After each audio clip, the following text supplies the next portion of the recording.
มันจะมีโจทย์หนึ่งของอาจารย์ทองดีเพื่อนว่าให้ไปถามกับพนักงานของเขาเดี๋ยวเขานำมาเลยสบายดีในการเรียนกับอาจารย์ทองดีใน2 มื้อนี้เขามีความคิดสร้างสรรค์หรือว่าความคิดอย่างที่ว่าเรียนรู้น้ำเพิ่นมาก็ถือว่า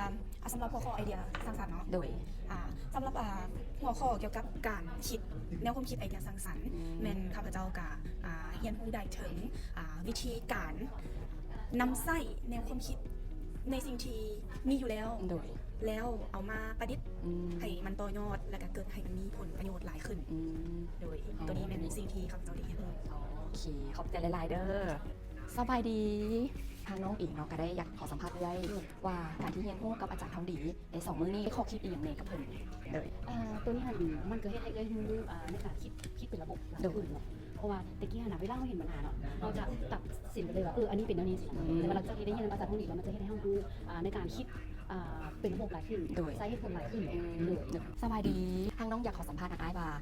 ได้ข้อคิดอย่างดีๆกับการเรียนรู้2 มื้อนี้กับอาจารย์ทองดีเดี๋ยวไอ้ยกตัวอย่างเนาะอันน่ะที่ว่า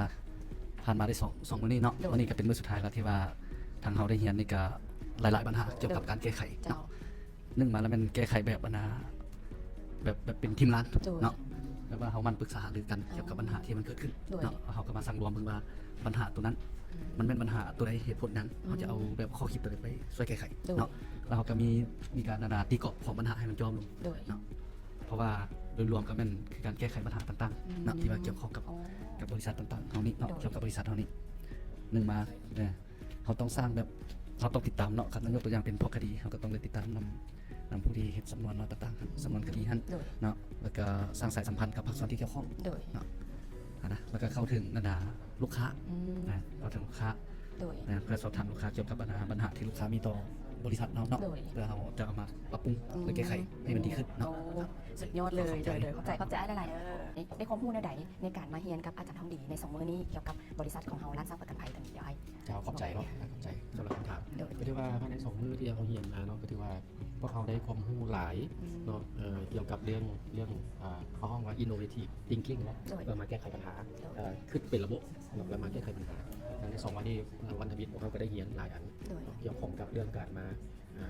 ตั้งเขามีปัญหาหลังจากนั้นเขามาใจแย่ปัญหาเป็นอย่างเป็นอย่างเดียวจะแก้ไขไปห้างเลิกของมันเนาะไปห้างเลิกของมันหลังจากนั้นเราก็ต้องแต่ละไอเดียแต่ละความคิดเห็นเราออกมาใส่เกียร์ใส่ซอแล้วกรรมการเป็นว่าทั้งหมดนั้นเขามีอย่างนี้อย่างนี้หลังจากนั้นก็มาเรียบเรียงแล้วเลือกเอาประเด็นที่ว่ามันสำคัญแล้วก็จำเป็นที่ต้องแก้ด่วนนั้นเนาะว่าเป็นหัวข้อเพื่อมาลงมือปฏิบัติปฏิบัติ